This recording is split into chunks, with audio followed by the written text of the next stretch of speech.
Tengo nuevamente esta semana a la profesora Esther Torres de la Asociación Nacional de Supervisores de Educación de la República de Panamá y pues quiero hablar sobre ese pues necesario retorno a clases. Y ella me hablaba del tema pedagogía versus andragogia, qué es y qué es lo necesario y por qué es tan urgente ese retorno a clases. Profesora Esther, buenos días. Sí, buenos días, licenciado Fernando, y a toda su teleaudiencia. Exactamente tal como usted lo decía.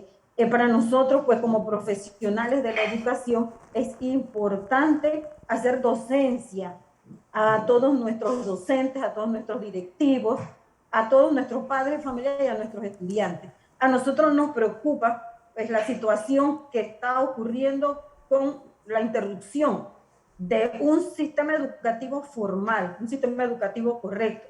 Sabemos que esa interrupción pues no solamente se ha dado en Panamá, sino se ha dado a nivel mundial por la situación de pandemia pues que aún se sigue viviendo. Pero independientemente de eso, yo creo que es necesario que nosotros pues como profesionales de la educación orientemos, hagamos un replanteamiento de lo que se hizo. Y cuando yo le hablaba a usted de hacer en paralelo la comparación de la pedagogía versus la andragogía, es precisamente eso. Nosotros, los educadores del sistema educativo panameño, por decir del Ministerio de Educación, hemos sido formados con modelos pedagógicos, con estrategias metodológicas basadas en modelos pedagógicos. Ese modelo pedagógico establece etapas para el desarrollo de un niño. Aunado a eso, pues se han hecho, considerando lo que ha establecido la Declaración Universal de los Derechos del Niño y la Convención de los Derechos del Niño, que establece que una persona es niño, en este caso, hasta los 18 años. Entonces, con base a esas premisas, se establecieron etapas para el sistema educativo, en este caso el de Panamá. Nosotros tenemos la etapa preescolar en pedagogía, usando el modelo pedagógico, del cual estamos formados nosotros los docentes y que esa formación nos lleva a ese proceso de enseñanza para el niño. Tenemos la etapa de preescolar, que va de 4 a 5 años. Esa etapa de preescolar, que es pre-kinder y kinder, es importante la interacción del niño con su docente, porque el niño está desarrollando las habilidades y sus destrezas motoras finas y motoras gruesas, es decir, el saber agarrar el lápiz, el saber trazar una línea sobre una vocal, el saber amarrarse sus cordones. Y de hecho, la evaluación es a través de conceptualizaciones, lo logré, no lo logré. Cuando vamos a la etapa de primer grado, que ya el estudiante tiene 6 años, que es la primaria de 6 a 12 años, el estudiante está en una etapa preoperacional, es decir, va asociando los conocimientos que nosotros pues, le vamos impartiendo y que poco a poco, a través de esa asociación, va logrando relacionar lo abstracto con lo concreto. Y ese es un proceso, pero para eso necesita ser guiado y orientado por el docente, necesita esa presencialidad. E igual, cuando nos vamos ya a ver al estudiante de 12 a 18 años, que es lo que dice la Convención de Derechos del Niño, es un niño todavía hasta los 18 años. Entonces, nosotros vemos ya operaciones concretas. Por eso es importante, pues, nosotros profundizar en lo que son las competencias básicas, genéricas y específicas. Eso es el modelo pedagógico y así nosotros nos hemos formado con esa presencialidad. Sin embargo, mire lo importante de esto, sin embargo, pues a raíz de la pandemia se tuvo que hacer un replanteamiento y estructurar ese modelo pedagógico con un modelo andragógico. Y es que el modelo andragógico es para el adulto, Claro. el que se basa en educación a distancia y en una virtualidad.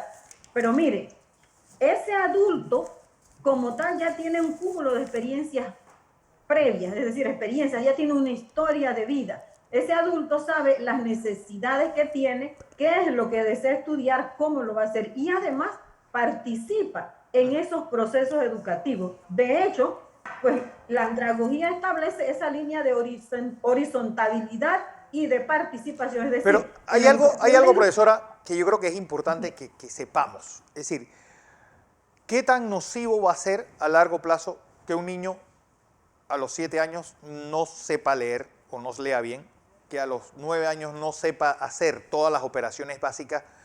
Es decir, ¿cómo eso va a retrasar todo el proceso de enseñanza-aprendizaje a largo plazo?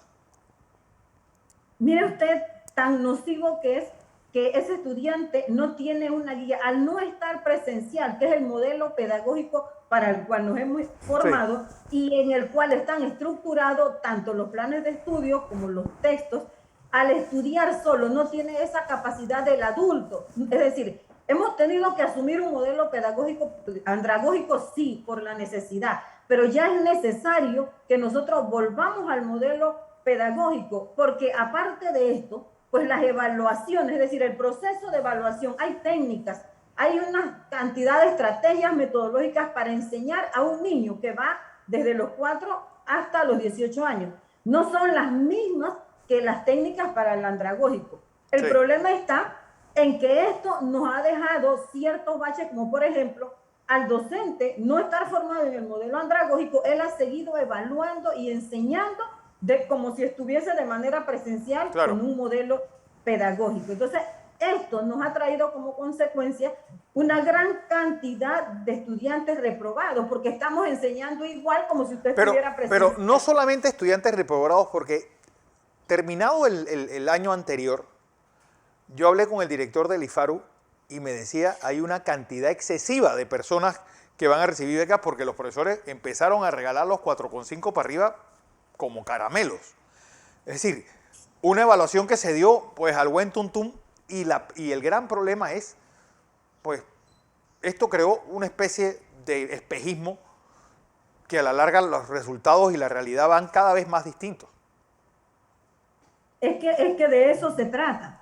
Nosotros prácticamente estamos creyendo que lo estamos haciendo bien y que fácilmente podemos decir, bueno, no retornemos el tercer trimestre, esperemos para el 2022. Claro. El problema está en que nuestros estudiantes están siendo afectados, quizás inconscientemente, porque el docente no termina de entender que la educación a distancia y la educación virtual es para los adultos. Entonces, si yo no me he formado en modelos andragógicos, difícilmente voy a poder entender la necesidad que tiene el estudiante de esa interacción. Profesora, pero es decir, los padres de familia están de acuerdo con ese retorno a clase, el gobierno está de acuerdo con ese retorno a clase, ustedes están de acuerdo con ese retorno a clase, pero los maestros parecieran, o por lo menos los dirigentes de los gremios magisteriales parecieran no estar de acuerdo con ese retorno a clase.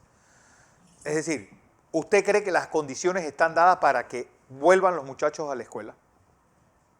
Nosotros decíamos, licenciado Fernando, que lo que pasa es que si los procesos de retorno se hubiesen dado como tenían que ser, quizás hoy día pues los docentes no estuvieran en esa incertidumbre o presentando amparos de garantía, pues pensando que se les está violando el derecho a la vida o el derecho a la salud. Porque es que ese retorno tenía que haber sido y debe ser gradual. Primero el docente, porque el docente, pues, desde el centro educativo debe organizar algunas actividades para que el estudiante vaya, pues, dándole seguimiento y el estudiante vaya desarrollando esas actividades. Y según como esté ya el entorno, entonces van regresando los estudiantes. Entonces, creo yo que lo que no hubo fue una buena aclaración o un buen llamado o un llamado como debió darse, sino que se confundió todo, pues, quizás no de mala intención, pienso yo,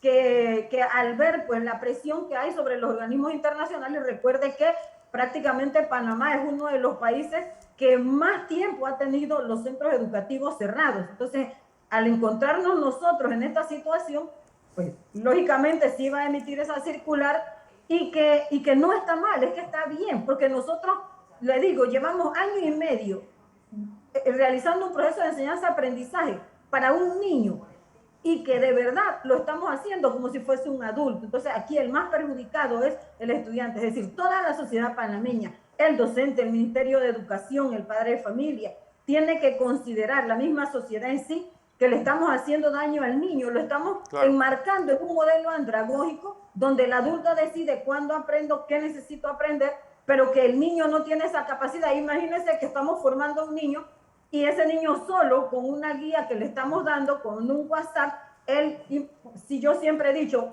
pasa una mariposa y un niño se distrae, Sí. porque él no tiene ese desarrollo cognitivo de responsabilidad. Entonces, pienso yo que en el momento fue bueno, porque había que retomar la educación, porque es un derecho, o sea, no podíamos negar el derecho, como quiera que sea, había que buscar estrategias para que ese estudiante pues le llegara el conocimiento. Pero después de años y 8 meses, yo creo que ya sí debemos de pensar en aquellos errores que hemos cometido nosotros todos como sistema y ver de qué manera nosotros podemos ayudar al estudiante, porque el único perjudicado es él.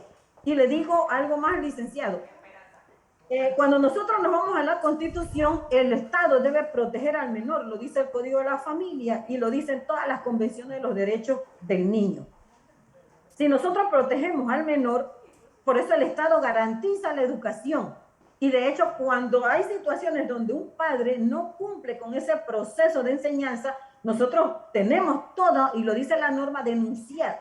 Entonces, hoy día, darle un aval, miren lo delicado de esto, darle un aval al padre de familia que diga que el padre autoriza si el estudiante va o no va al centro educativo. Por años nosotros hemos tenido pues padres que no son del todo responsables, como hemos tenido padres muy responsables. Entonces, claro, darle ese aval de que él sea el que decida, eso iría hasta en contra de los derechos del niño y en contra de la Constitución, que dice que el Estado es el protector de ese menor. Entonces, yo creo que para evitarnos futuros problemas de que un padre, porque cuando se lo decimos es por experiencia propia, diga, hoy no mando a mi hijo porque necesito mejor que trabaje en tal cosa, como pasa en las áreas rurales, porque el muchacho también es un proveedor para esas familias. Entonces, darle ese aval, yo creo que hay que tener mucho cuidado, porque cualquiera puede haber muchos responsables que digan, sí, el interés de mi hijo, para mí como padre, es su educación, pero habrá otros pues que no le den la misma prioridad